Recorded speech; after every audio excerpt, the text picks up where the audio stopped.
Assalamualaikum warahmatullahi wabarakatuh. Selamat pagi Sobat Sehat Rumah Sakit Bandar Negara Husada. Apa kabar? Jumpa kita dalam acara kesayangan kita pada pagi hari ini, yaitu Podok Kece, Podcast Dokter Kece Rumah Sakit Bandar Negara Husada. Jadi podcast kita ini adalah acara baru yang nantinya akan kita secara rutin menyelenggarakan acara podcast ini untuk memberikan informasi yang edukatif, informatif, dan inspiratif. Pada pagi hari ini kita sudah kedatangan narasumber, ada dokter spesialis anak Rumah Sakit Bandar Negara Husada. Beliau adalah dokter spesialis anak yang aktif melayani pasien di Rumah Sakit Bandar Negara Provinsi Lampung.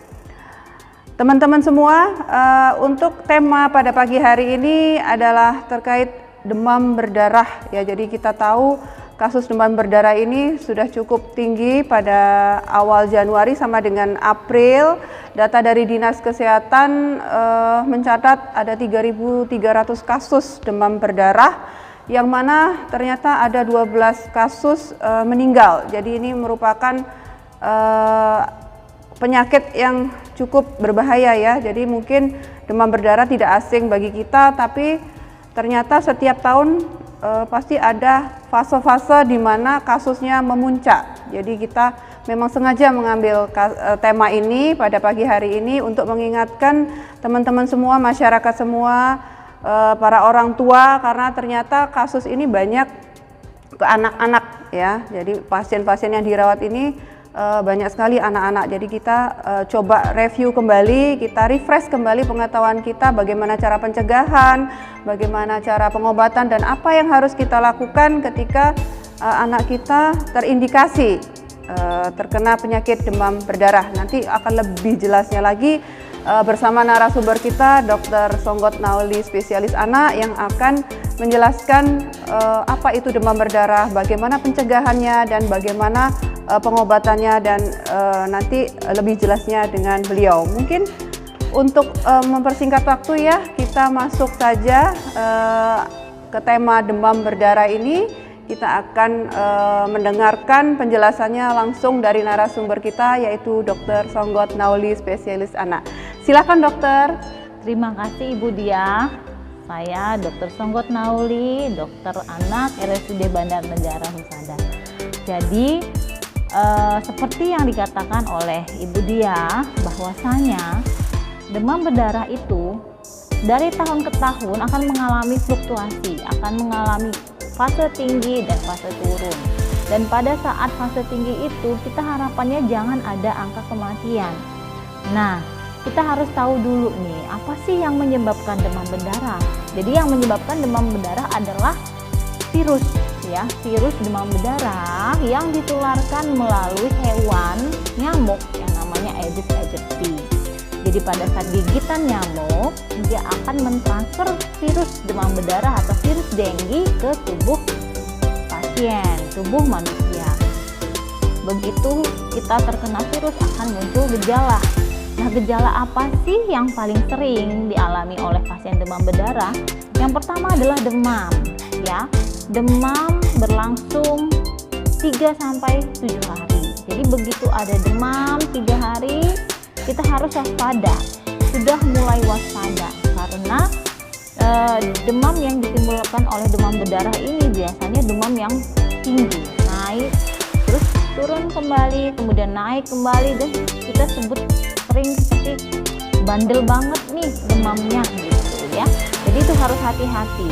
Jadi pada hari ketiga biasanya masih panas, akan turun pada fase hari keempat dan kelima, dan akan naik kembali suhunya tapi tidak setinggi di awal, sehingga kita sebut demamnya itu tipenya pelana kuda ya.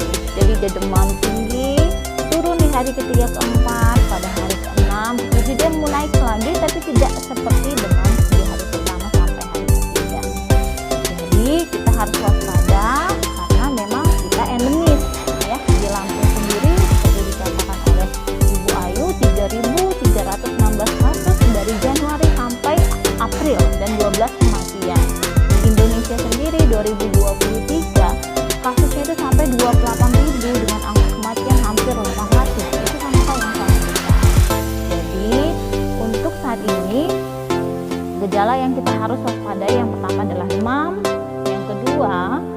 adalah nyeri kepala, badan nyeri, ya, kadang disertai mual, muntah, atau bahkan ada yang sampai kesadarannya menurun, ya, matanya agak panas gitu ya. Jadi itu secara klinis kita tidak bisa langsung menyatakan ini DBD tanpa kita melakukan pemeriksaan laboratoris, ya.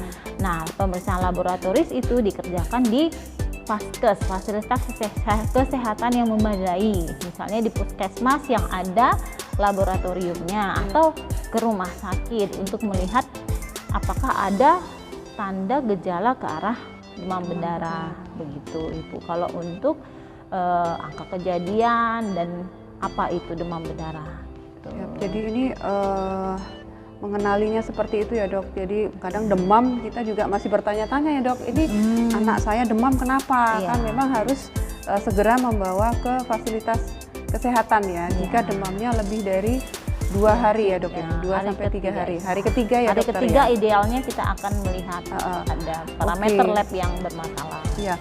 Terus untuk penyakit demam berdarah ini Dok, apakah ada perbedaan ketika dia di anak, menyerang anak atau menyerang dewasa? Seperti itu Dok, apakah ada perbedaannya Dok? Jadi sebenarnya gejalanya itu sama Sama saja, ya? akan tetapi akan lebih terlihat bermasalah pada anak-anak.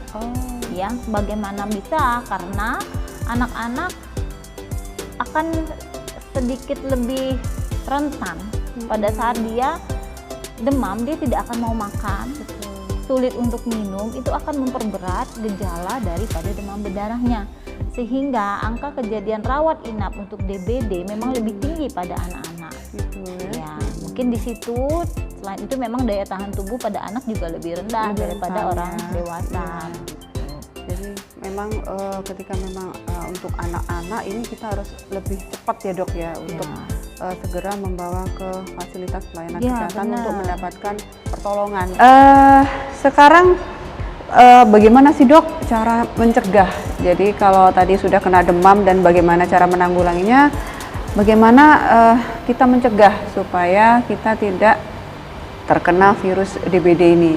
Seperti itu, bagaimana langkah-langkahnya? Langkahnya ya, jadi untuk DBD kita mengenal 3M+, ya. Jadi yang pertama adalah menguras bak mandi, penampungan air, yang mana itu adalah tempat hidup dari telur si nyamuk Aedes aegypti.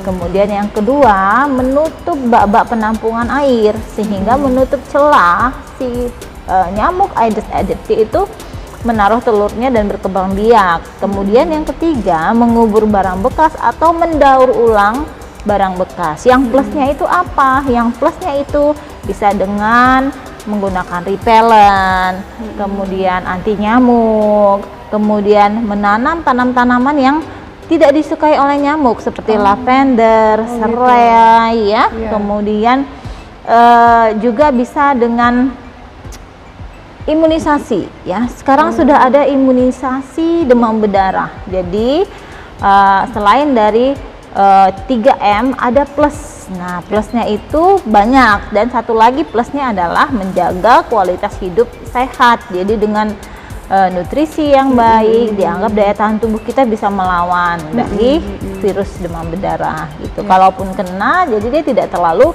berat gejalanya begitu. Nah itu tadi sobat sehat dari Rumah Sakit Bandar Negara Husada, ternyata ada tahapan-tahapan atau 3M plus ya Dok ya. Jadi mungkin informasinya yang terbaru ternyata bisa imunisasi ya Dok. Ada, sudah ada imunisasi. Ini imunisasi kapan dilakukan ya Dok? Terus kita bisa imunisasi di mana ini Dok? Oke, imunisasi ini diberikan untuk anak di atas 9 bulan. Ada beberapa jenis vaksin, ya. Jadi dengan provider yang berbeda, dengan syarat yang berbeda. Jadi untuk lebih jelasnya bisa hubungin dokter spesialis anak dari sahabat Rumah Sakit Bandar Negara Husada.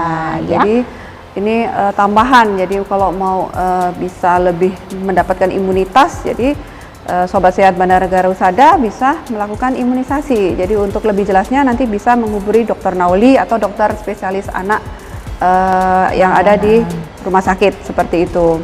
Nah, Mungkin kita juga sebenarnya sudah berkenalan dengan penyakit ini sejak lahir ya. Jadi mungkin DBD ini ada di mana-mana. Jadi sekarang ini juga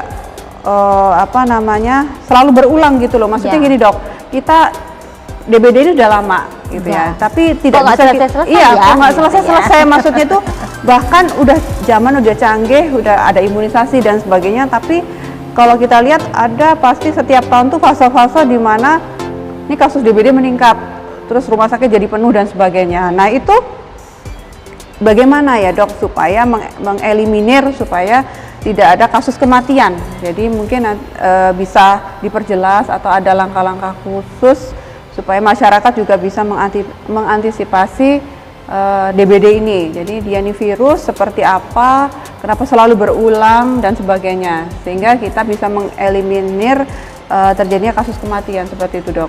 Gimana dok? Jadi untuk kasus demam berdarah sendiri kita harus mengetahui bahwasanya virus demam berdarah ini ada beberapa serotype bisa kita bilang ya.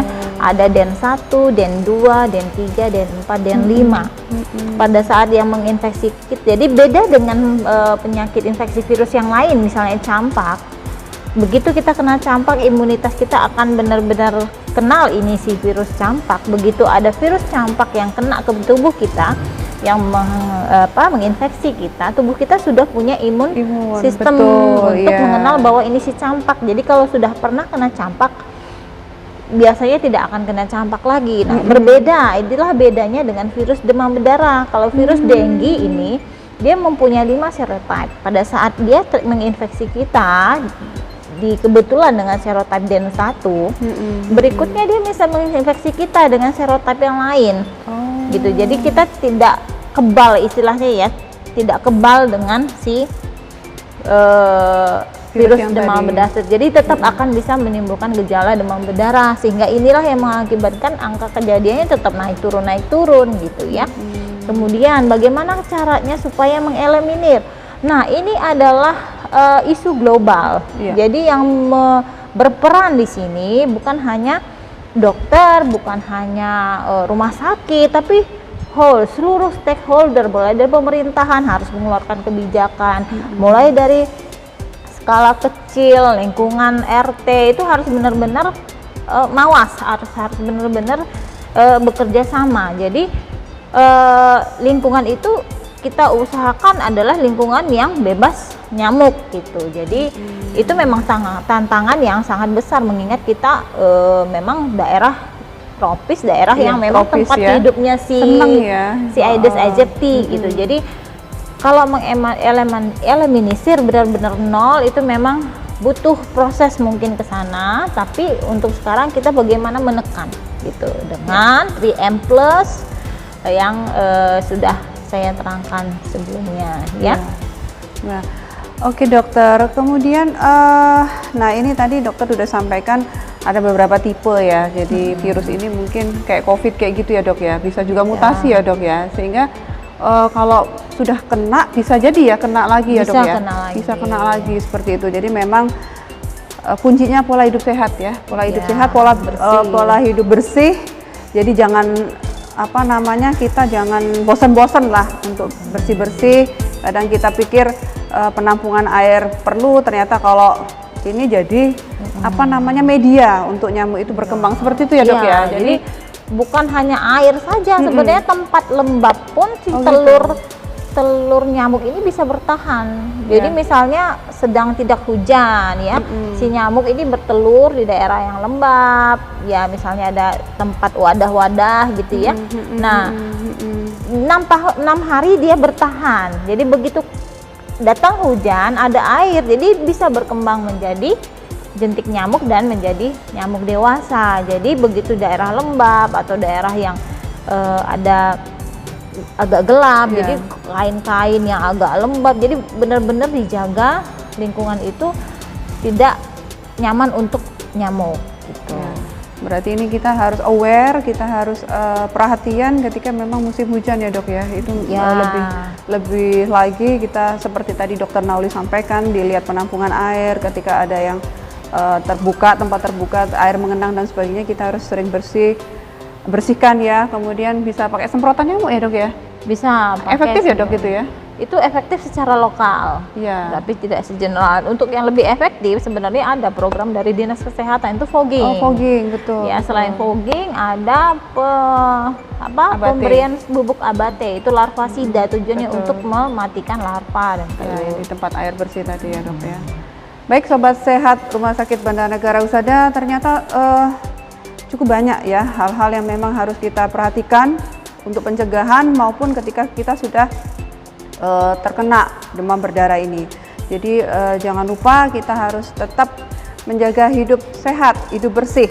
Jadi mungkin untuk sesi terakhir ini ada closing statement dok, atau ada pesan-pesan khusus untuk sobat sehat Rumah Sakit Bandar Negara Husada, monggo dok.